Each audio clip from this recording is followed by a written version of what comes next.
ನೇರವಾಗಿ ಮಾತಾಡ್ತೀನಿ ಅಂತ ಆವಾಗಲೇ ಅಂದ್ರಿ. ಆ ಒಂದು ಕಾರಣಕ್ಕೋಸ್ಕರ ಹೇಳ್ತೀನಿ, ನೀವು ಸಾಕಷ್ಟು ಶೆಡ್ಯೂಲ್ ಬ್ಯುಸಿ ಇದೆ ನಿಮ್ಮದು. ಇದರ ಮಧ್ಯೆ ಲಾಯರ್ ಜಗದೀಶ್ ಅವರ ಒಂದಿಷ್ಟು ಆರೋಪ ಅಥವಾ ಅವರ ಮಾತುಗಳನ್ನು ಕೇಳಿದಾಗ ನಿಮ್ಗೆ ಅನಿಸಿದ್ದೇನು ಅಂತ? ನಿಮಗೆ ಅನಿಸಿದ್ದೇನು ಮೇಡಮ್? ನಿಮ್ಮ ಬಗ್ಗೆ ಹೇಳಿರುವಾಗ ನಿಮಗೆ ಏನು ಅನಿಸ್ತು? ಒಂದು ಹೆಣ್ಮಗ್ಳ ಮಾತಾಡಬೇಕಾದ್ರೆ ಒಂದು ಸ್ವಲ್ಪ ಸೆನ್ಸಿಬಲ್ ಆಗಿರಬೇಕಿತ್ತು ಅಂತ ಅನಿಸುತ್ತು. ನಿಮಗೇನು ಅನಿಸುತ್ತೆ? ನಾ ಹೇಳ್ದಂಗೆ ಅವರು ಹೆಣ್ಮಕ್ಳಿಗೆ ತುಂಬ ಗೌರವ ಖಂಡಿತವಾಗ್ಲೂ ಕೊಡ್ತಾರೆ. I mean it's not that ನಾನು ಸುಳ್ಳು ಹೇಳ್ದಂಗೆ ಆಗುತ್ತೆ ಅವ್ರ ಬಗ್ಗೆ. ನಾನು ಶೋ ಅಲ್ಲಿ ನೋಡಿಲ್ಲದೆ ಇರ್ಬೋದು. ಇವಾಗ ಸೋಷಿಯಲ್ ಮೀಡಿಯಾ ಎಷ್ಟು ಫಾಸ್ಟ್ ಇದೆ ಅಂತ ಗೊತ್ತಿದೆ ನಮಗೆಲ್ರಿಗೂ. ಇನ್ಸ್ಟಾಗ್ರಾಮಲ್ಲಿ ನೋಡಿದಾಗ ಅವರು ಪಾರ್ಟಿಸಿಪೇಟ್ ಮಾಡಿದಂಥ ಒಂದು ಶೋ ಕಾರ್ಯಕ್ರಮದಲ್ಲಾಗಿರ್ಬೋದು, ಇಟ್ಸ್ ನಾಟ್ ಲೈಕ್ ಅವರು ಗೌರವ ಕೊಡಲ್ಲ. ಹಂಗೆ ಹಿಂಗೆ ಹೆಣ್ಮಕ್ಳಿಗೆ ಗೌರವ ಕೊಡ್ತಾರೆ. I don't know. ನನಗೆ ಪ್ರಶ್ನೆ ಇದೆ, ಯಾಕೆ, why me and why are you talking about me ಅಂತ. But whatever it is, ವಯಸ್ಸಲ್ಲಿ ತುಂಬ ದೊಡ್ಡವರಿದ್ದಾರೆ. ಅವರಿಗೆ ಆ ವಯಸ್ಸಾಗಿರ್ಬೋದು, ಇಲ್ಲ ಅವ್ರ ಎಕ್ಸ್ಪೀರಿಯನ್ಸ್ ಆಗಿರ್ಬೋದು, ಮರ್ಯಾದೆ ಖಂಡಿತವಾಗ್ಲೂ ಕೊಡಬೇಕಾಗತ್ತೆ. ವಿಚಾರ ಅಂತ ಬಂದಾಗ ನನಗೆ ಸಡನ್ನಾಗಿ ಇವಾಗ ಫಾರ್ ಎಕ್ಸಾಂಪಲ್ ದೀಪಿಕಾ, ನೀವು 1-2 ವರ್ಷದ ಹಿಂದೆ, ಇಲ್ಲ ಒಂದು ಲಾಸ್ಟ್ ಇಯರ್ ಏನೋ ಒಂದು ಚೇಂಜಸ್, ನೀವೇನೋ ಸ್ವಲ್ಪ ಡಲ್ಲಾಗಿ ಬಟ್ಟೆಗಳು ಬೇರೆ ಥರ ಹಾಕ್ತಿದ್ರಿ. ಈ ವರ್ಷದಿಂದ you want to look really good, you want to dress up well ಅಂತ ಅನ್ಸುತ್ತೆ. ಅವಾಗ what if I tell you, oh ಯಾರೋ ಇದ್ದಾರೆ, ಅದಕ್ಕೆ she is you know looking so gorgeous, full hairstyle change ಆಗಿದೆ, ಬರೋ ವೇನೇ ಚೇಂಜ್ ಆಗಿದೆ, ಲೈಫ್ ಸ್ಟೈಲೇ ಚೇಂಜ್ ಆಗಿದೆ ಅಂದರೆ what will you do? What will you say? What? ನನಗೇನು ಅನಿಸುತ್ತೆ ಬೈದ್ಬಿಡ್ತೀನಿ ಅಲ್ವಾ? Don't you react?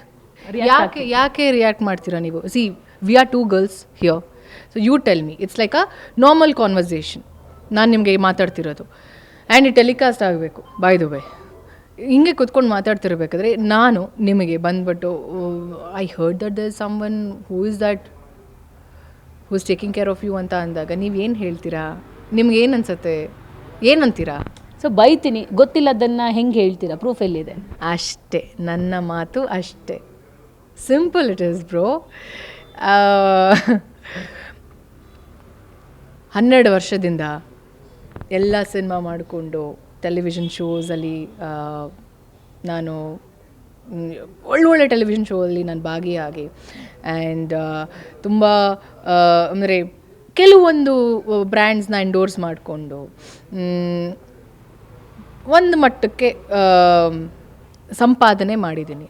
ಜನ ಸಂಪಾದನೆ ಫಸ್ಟು, ರೈಟ್? ಜನ ಸಂಪಾದನೆ ಜಾಸ್ತಿ ಮಾಡಿದ್ದೀನಿ. ನನಗೆ ರೀಸೆಂಟಾಗಿ ಗೊತ್ತಾಗಿದ್ದು ನನಗೆ, ಓಹೋ, ನಾನು ದುಡ್ಡು ಮಾಡಿರೋದಕ್ಕಿಂತ ಜನ ಸಂಪಾದನೆ ಜಾಸ್ತಿ ಆಗಿದೆ ನನಗೆ, which again I am so proud about it.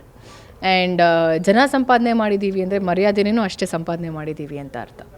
And ಒಂದು ಹೆಣ್ಮಗಳು, ಅದು ಯಾರೇ ಆಗಿರ್ಬೋದು, ನಾನಲ್ಲ, ಅಂದರೆ ನನ್ನನ್ನು ಸೇರಿಸಿ ಬೇರೆಯವ್ರು ಯಾರೇ ಆಗಿರ್ಬೋದು, ಯಾರಾದರೂ ಇಂಡಿವಿಜುವಲ್ ಆಗಿ ಯಾರಾದ್ರೂ ತುಂಬ ಚೆನ್ನಾಗಿ ಬೆಳೀತಿದ್ದಾರೆ ಅಂತ ಅಂದಾಗ ಖುಷಿ ಆಗುತ್ತೆ.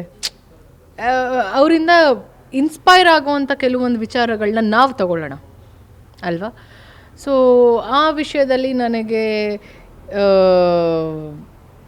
ನನ್ನನ್ನು ಸೇರಿಸ್ಕೋಬೇಕು ಅಂತ ಬಂದಾಗ I have been very independent. ಎಲ್ಲೋ ಹೋಗಿ ದುಡ್ಡು ಮಾಡಿಕೊಂಡು, ಇಲ್ಲ ಏನೋ ಶಾರ್ಟ್ಕಟ್ಟಲ್ಲಿ ಯಾವುದು ಏನೂ ಮಾಡೋಕ್ಕೆ ಅಸಾಧ್ಯ. It's really not possible. ಏನು ಸಿಗುತ್ತೆ ಶಾರ್ಟ್ಕಟ್ಟಲ್ಲಿ? ಏನು ಓವರ್ ನೈಟಲ್ಲಿ ಏನಾಗ್ಬೋದು? ಏನು ಸಿಗುತ್ತೆ? ಇವತ್ತು ಮಲಗಿರ್ತೀವಿ, ನಾಳೆ ಬೆಳಗ್ಗೆ ಎದೊಳ್ತೀವಿ ಅನ್ನೋದೇ ನಮ್ಗೆ ಯಾರಿಗೂ ಐಡಿಯಾ ಇರಲ್ಲ. ಅಂಥ ಒಂದು ಸಿನಾರಿಯೋ ಇದ್ದಾಗ ಹೌ